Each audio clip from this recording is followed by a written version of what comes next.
Todos los días luchamos con creer o no creer. Todos los días batallamos con ello, hermanos.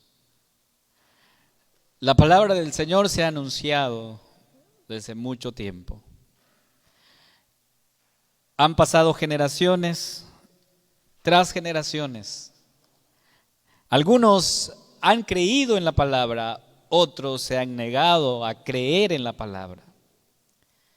Pero algo muy importante nosotros podemos encontrar en las Escrituras, amados hermanos, es que el Señor se nos ha revelado en su palabra y en ella nosotros podemos confirmar de quién la palabra de Dios dice. Y se nos habla de un Redentor, de un Salvador, del Dios Todopoderoso. Creemos en un Dios poderoso. Creemos en un Dios que hace milagros. Sin embargo, el asunto no está en Dios como el Todopoderoso, sino en nosotros como seres humanos que luchamos todos los días en creer o no creer lo que la Biblia nos dice y nos enseña. Cuando nosotros leemos el Evangelio de Lucas, encontramos que hay algunos que han dicho que posiblemente cuando Lucas escribió este evangelio fue y entrevistó a María y que posiblemente pasó horas y horas escuchando a María sobre Jesús. Lo que es cierto es que Lucas en los primeros capítulos nos deja ver algo interesante que quiero compartir con ustedes. Primero, tanto Zacarías como María, ellos reciben la visita del Señor por medio del ángel. En Lucas 1:11 dice, y se le apareció un ángel del Señor puesto en pie a la derecha del altar del incienso. Recuerden que Zacarías era el padre de Juan el Bautista. Pero antes que Juan el Bautista naciera, Zacarías recibe la visita del ángel. Pero también María, dice Lucas 1:26 y 27. Al sexto mes, el ángel Gabriel fue enviado por Dios a una ciudad de Galilea llamada Nazaret, a una virgen desposada con un varón que se llamaba José. ¿Te das cuenta? Ambos reciben la visita del ángel, el anuncio del nacimiento de alguien. Y cuando ellos reciben la visita, la palabra del Señor nos muestra, nos deja ver que ambos tuvieron miedo. Dice ahí, versículo 18, dijo Zacarías al ángel, ¿en qué conoceré esto? Porque yo soy viejo y mi mujer es de edad avanzada. Y se turbó Zacarías al verle y le sobrecogió temor. Tuvo miedo. También María tuvo miedo. Dice el versículo 30. Entonces el ángel le dijo a María, no temas, porque has hallado gracia delante de Dios. Ambos tuvieron miedo. Y ambos hicieron esta pregunta. Dice el versículo 34. Entonces María dijo al ángel, ¿cómo será esto? Porque no conozco varón. ¿Cómo llevarás a cabo esto que me estás diciendo? Porque soy virgen. Zacarías dijo, ¿en qué conoceré esto? Porque yo soy viejo y mi mujer avanzada en edad. Pero cuando ellos reciben la palabra, nos damos cuenta que ambos respondieron de forma diferente a las palabras del ángel. Zacarías respondió en su incredulidad, dice el versículo 20, y ahora quedarás mudo y no podrás hablar hasta aquel día en que esto se haga, por cuanto no creíste mis palabras, las cuales se cumplirán a su tiempo. Zacarías quedó mudo desde ese día. Y el ángel le dice, ¿por qué? Porque no creíste la palabra. Sin embargo, a diferencia de Zacarías, María cuando escucha la voz, hace la pregunta ¿Cómo responde ella? Dice el versículo 38, entonces María dijo, he aquí la sierva del Señor, hágase conmigo conforme a tu palabra. Y el ángel se fue de su presencia. Ambos respondieron diferente, uno en incredulidad y otro en fe.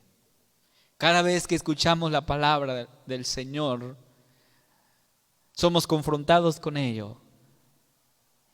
Y podríamos responder con fe, creyendo las promesas de Dios, o podríamos responder en incredulidad, no creyendo lo que Dios nos ha enseñado. Hermanos, la Biblia nos enseña que como creyentes, nuestra esperanza debe estar solamente en el cumplimiento de la promesa de Dios acerca de su venida. Se anunció que Jesús iba a nacer, y la palabra del Señor nos dice, como el ángel le dijo a Zacarías y a María, llegado el tiempo, eso iba a suceder. Y hemos leído la palabra del Señor en el versículo 8 de Lucas, que nos enseña que habían pastores en la misma región que velaban y guardaban las vigilias de la noche sobre su rebaño. Y he aquí se les presentó un ángel del Señor, y otra vez el ángel llevando la noticia. Entonces hay una pregunta que debemos hacer el día de hoy. Hay una pregunta que tú debes hacer el día de hoy, que has llegado aquí. No estás aquí por casualidad. No, estás aquí porque Dios quiere que estés aquí escuchando su palabra. Y el Señor nos habla el día de hoy. Y una pregunta que debemos hacer es, ¿cómo nos preparamos? ¿Cómo te estás preparando tú para recibir a Cristo? Recuerden que el mensaje que los profetas habían dado, el anuncio de que Jesús iba a nacer, parece ser que al pueblo se les olvidó. Se les olvidó lo que los profetas habían dicho hace muchos años. Por eso el pasaje que hemos leído nos muestra dos cosas que debemos tener presente sobre la venida de Cristo. Dos cosas, hermanos. Primero, Él vendrá. El Señor Jesús vendrá otra vez, hermanos. Dice entonces el versículo 9, y he aquí se les presentó un ángel del Señor y la gloria del Señor los rodeó de resplandor y tuvieron gran temor. Pero el ángel les dijo, no temáis, porque he aquí os doy nuevas de gran gozo que será para todo el pueblo, que os ha nacido hoy en la ciudad de David un Salvador, que es Cristo el Señor. ¿Cuál fue el mensaje del ángel? El mensaje del ángel a los pastores fue, hay una noticia que sin duda les va a causar gozo. Y es que ha nacido hoy en la ciudad de David, y la ciudad de David era Belén, un Salvador que es Cristo el Señor. El ángel le dijo a los pastores, Jesucristo ha nacido en Belén. Tal como se había anunciado, tal como se había dicho, Jesús ha nacido. Y leemos en el versículo 11 que dice, ha nacido hoy en la ciudad de David un Salvador que es Cristo el Señor. Amados hermanos, la llegada del Mesías tenía que ver con eso, con salvar. Porque el texto dice en el versículo 11, un Salvador. Entonces la llegada de Cristo tiene que ver con eso, hermanos. Con salvar. El Evangelio de Mateo nos da alguna referencia, porque la pregunta obviamente cuando dice un Salvador, entonces, ¿salvar de qué? Preguntamos, ¿de qué? Porque si el ángel está anunciando que Jesús ha nacido y que este Cristo es el Salvador, entonces la pregunta obvia es, ¿salvar de qué? ¿Salvarnos de qué? ¿De la opresión romana? ¿De la esclavitud?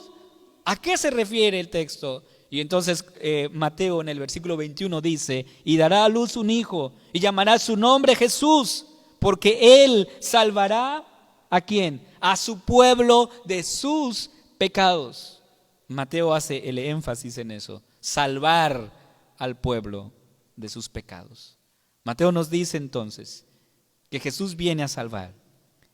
Y de lo que se trata aquí es de la salvación de los pecados. Sin embargo, todo judío esperaba una salvación, pero de la opresión ejercida por el Imperio Romano. El judío pensaba más en un reino físico donde el Mesías vendría y ocuparía el trono que en ese momento había sido usurpado por el enemigo.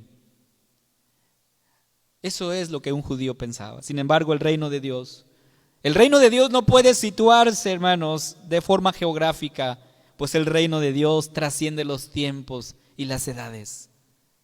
Entonces, el problema de la humanidad, tal como dice Lucas, no es la esclavitud o la opresión romana de ese tiempo, sino el problema de la humanidad, el problema del ser humano es el pecado. Por eso el texto dice que quien ha nacido es un Salvador, y Mateo complementa esto diciendo que el Señor Jesús, su nombre significa salvar, y que viene a salvar a su pueblo de sus pecados. Y es aquí donde nosotros tenemos que preguntarnos, amados hermanos, ¿cuáles son las manifestaciones del pecado en la vida del ser humano? Porque si Jesús viene a salvarnos, debemos nosotros saber que si viene a salvarnos del pecado, cómo el pecado se manifiesta en la vida de las personas.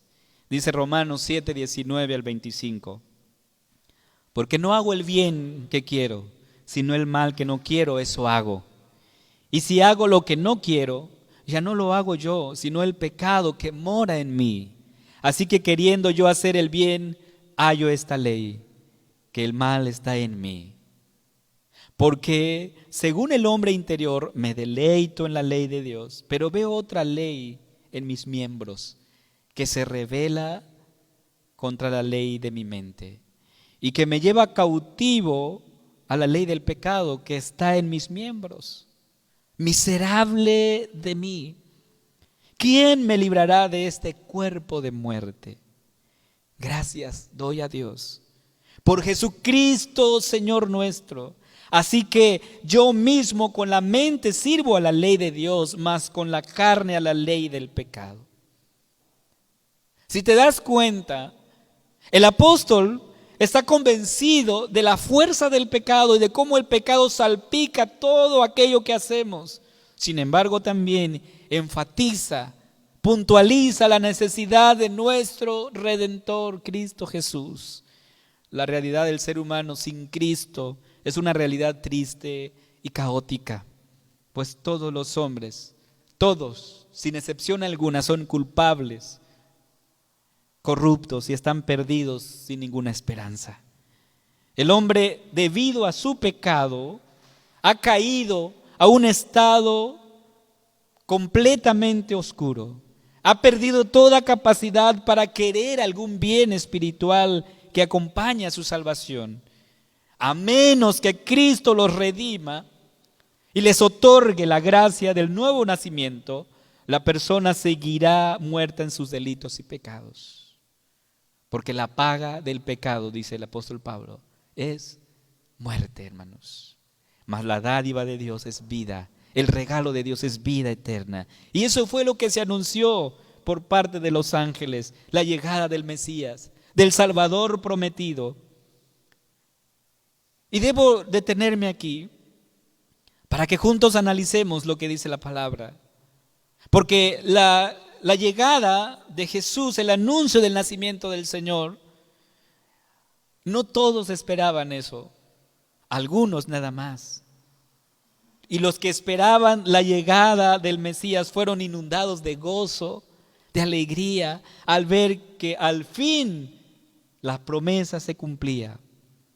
Tal fue el caso de un varón llamado Simeón.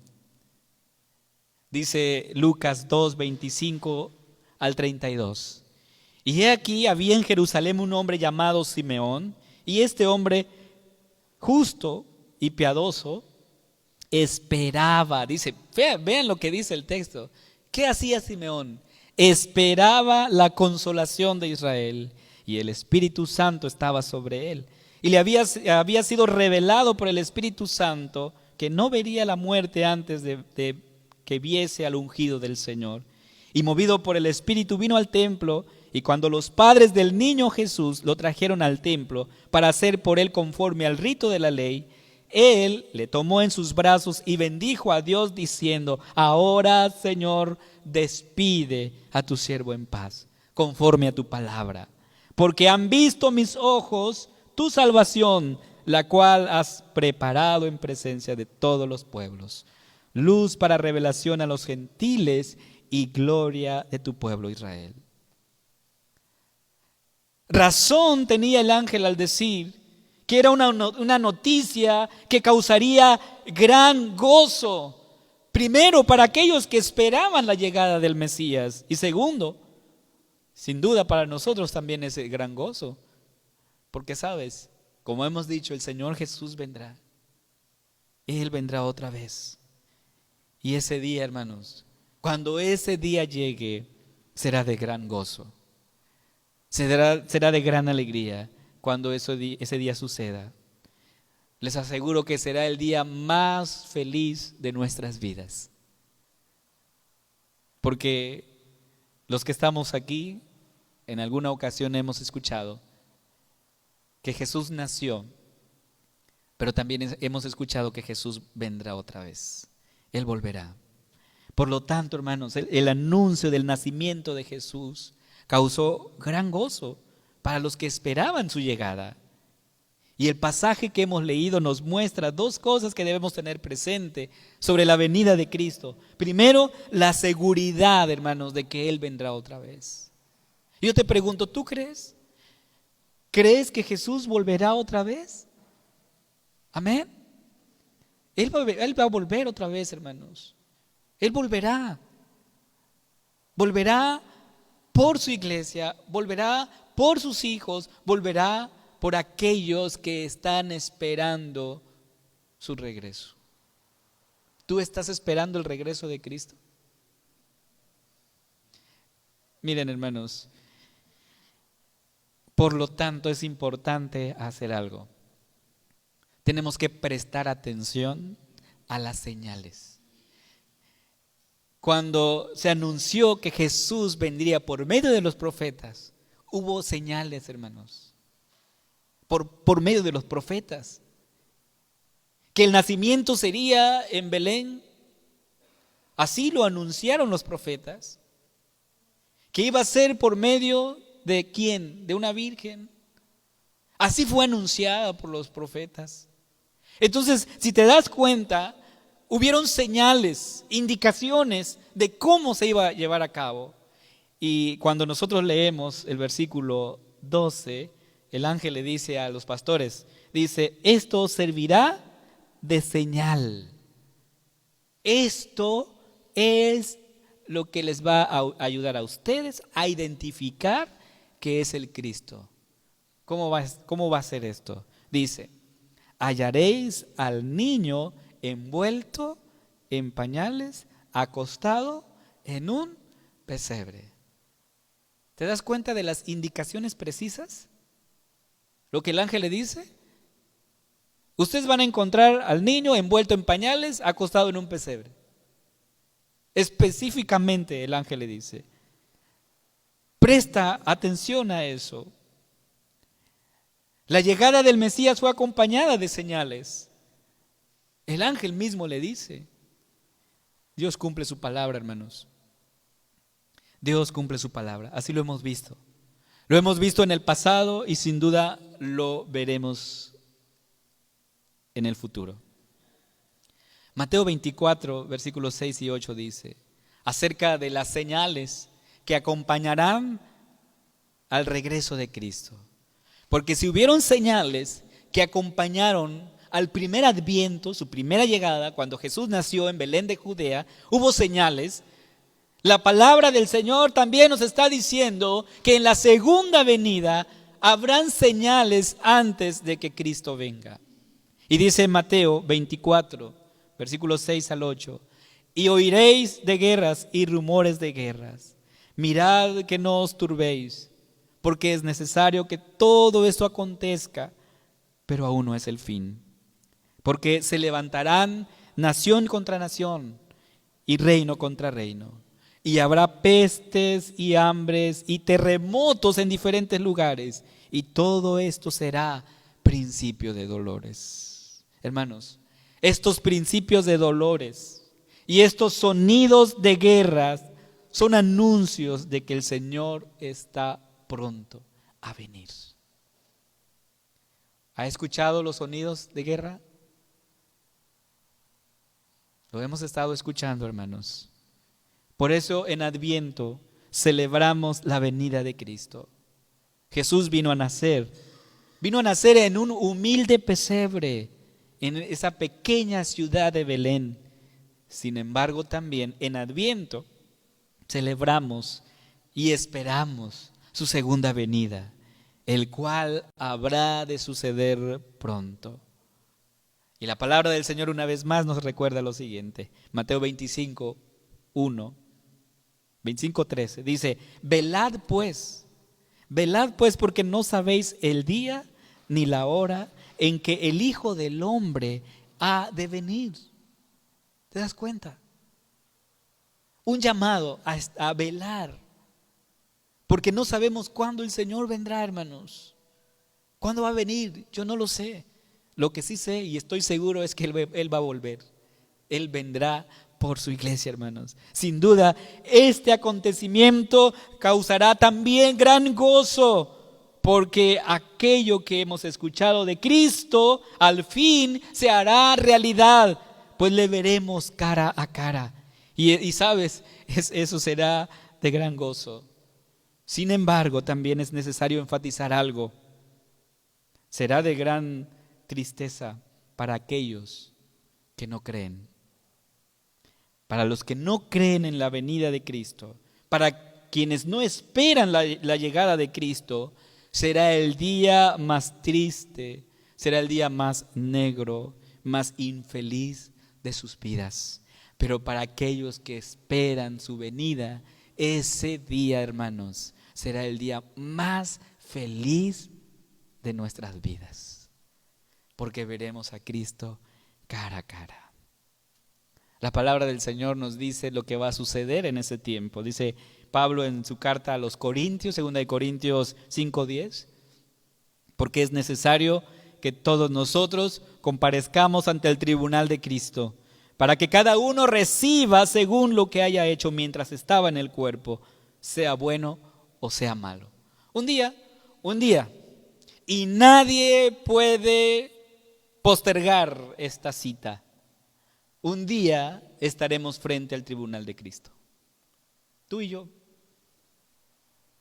Y seremos juzgados, dice la palabra, según lo que nosotros hayamos hecho, sea bueno o sea malo.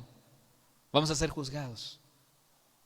Ahora, la noticia del Evangelio es que Cristo vino a morir porque, ¿sabes? Él es nuestro abogado.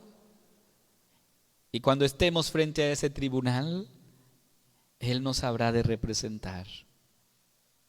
Entonces, hermanos, la palabra del Señor nos enseña que Cristo vino a morir, no solamente a nacer.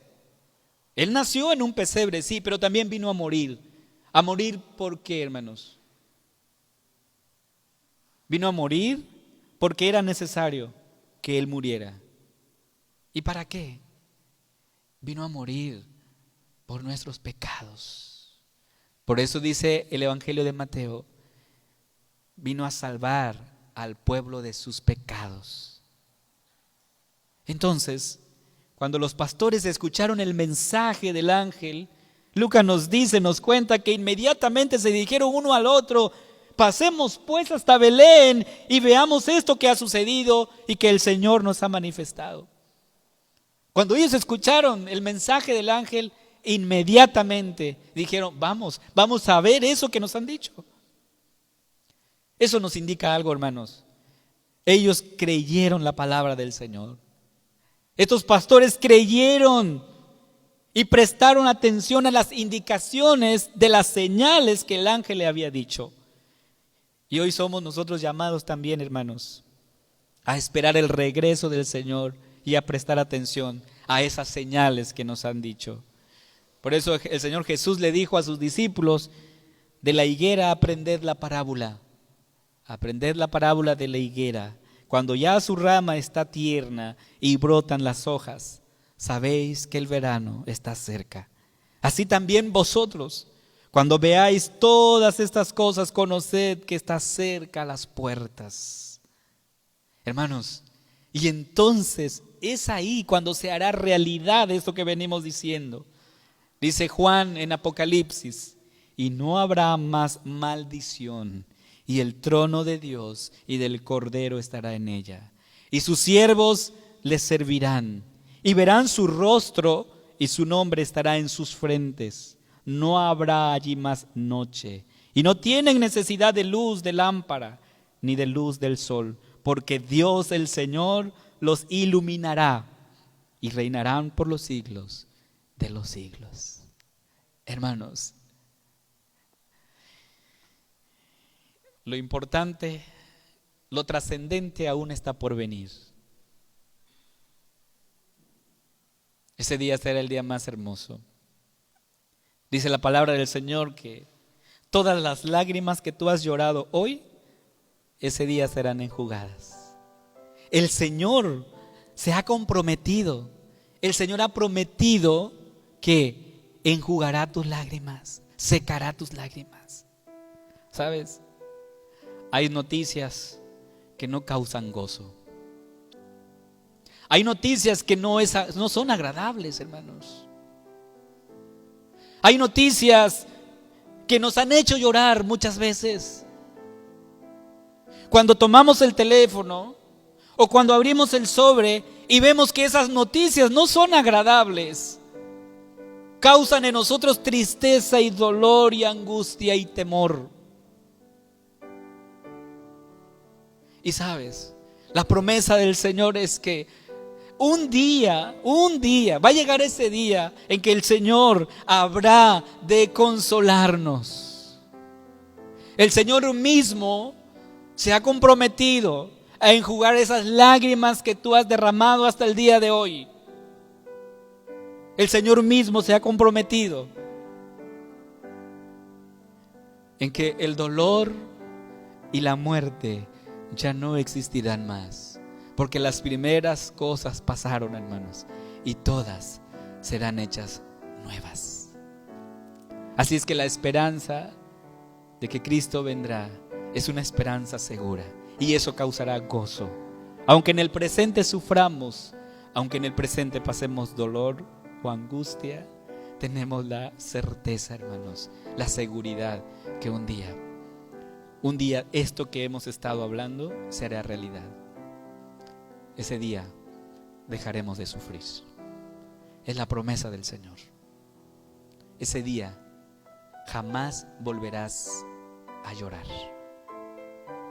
Ese día se terminará todo dolor, toda angustia.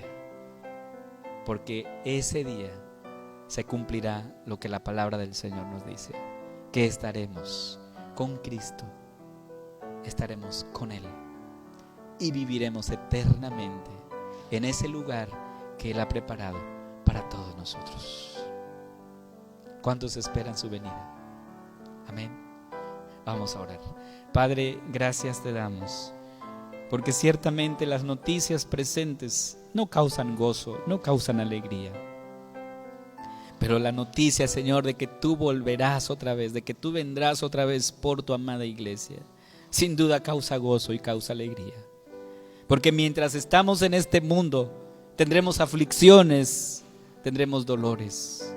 Pero tu palabra nos dice: confiad, yo he vencido al mundo. Y tú nos hablas hoy, Señor, a que sigamos firmes en la esperanza de que tú volverás por tu amada iglesia. Y cuando ese día llegue, será el día más feliz de nuestras vidas. Será la noticia más feliz que hayamos escuchado en esta tierra. Señor, gracias por esa esperanza. Permite que nuestro corazón esté listo, preparado para cuando ese día llegue. En el nombre precioso de Cristo Jesús oramos. Amén.